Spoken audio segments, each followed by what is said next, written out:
She was a veteran law officer, a detective in the Washoe County Sheriff's Office. An on-duty traffic accident caused by a drunk driver cost her her career, but it was the county's denial of prompt treatment which may have condemned her to a life with a debilitating condition. Ed Pierce has her story. It wasn't until I was in the ER that... This is Kim Frankel's life, every moment punctuated by repetitive, painful, involuntary muscle contractions. It has a name, dystonia, but by any label, it's a living hell.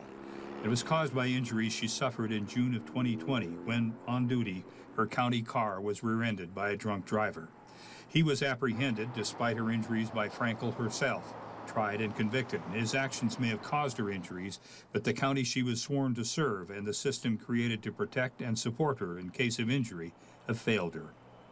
2.5 years ago, Frankel was 16 years into a career in law enforcement. A competitive athlete since childhood, she was physically fit, still dabbling in strenuous sports. Her record was that of a dedicated officer, respected by her peers, awarded a Bronze Star following a dangerous incident while working in patrol, earning national recognition as a detective for her work investigating sex crimes against children.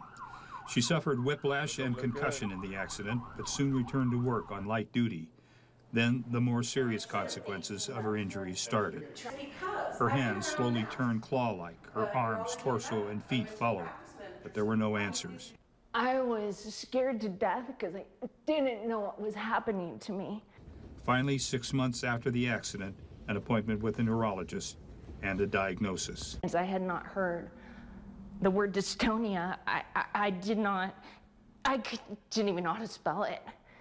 My husband and I went home and researched about it, and then that scared the shit out of me even more. Knowing what she was dealing with should have led to treatment. Industrial insurance, workers' comp, is there to take care of employees injured on the job. But the county, its case manager, and attorneys decided to fight the diagnosis all the way. And put me through numerous tests, trying to fight the diagnosis and come up with their own. They wanted me to have Parkinson's or MS. Finally, an independent medical examiner was called in. And that doctor that they hired to dispute the claim wrote in his documentation that I had functional dystonia on an industrial basis. So they keep getting the same answer. Yes. They keep fighting. And the same recommendation for treatment. But each delay, each new fight was more than a setback. When her condition was first diagnosed, she was told there may be only a 3-year window for treatment to be effective. The clock has been ticking for nearly 2.5. You look at the costs of the nurse case manager, of the private investigators, of the attorneys, of their tests that they wanted to do, of the 3 IMEs that they had done. That could have gone to my treatment, and maybe I'd be working today. Maybe I'd be back at my dream job. And things are getting worse. In April, her first dystonic storm. She was found unconscious in a hallway, rushed to emergency in convulsions. She says, "I thought I was going to die." She recovered. The county continues to fight and lose.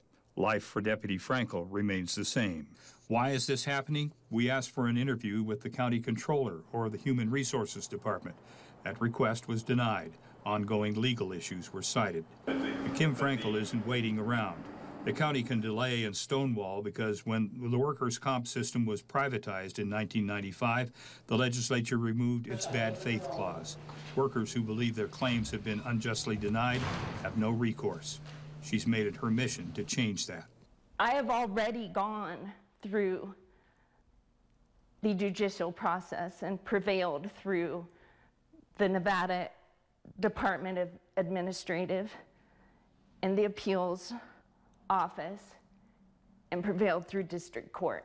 I am not here to prove my case. I'm here to share the corruption that's taking place in the workers' comp system. Statewide, the backlog of cases waiting on appeal runs into the thousands and is growing. Behind each case is an employee waiting, often for years, for treatment.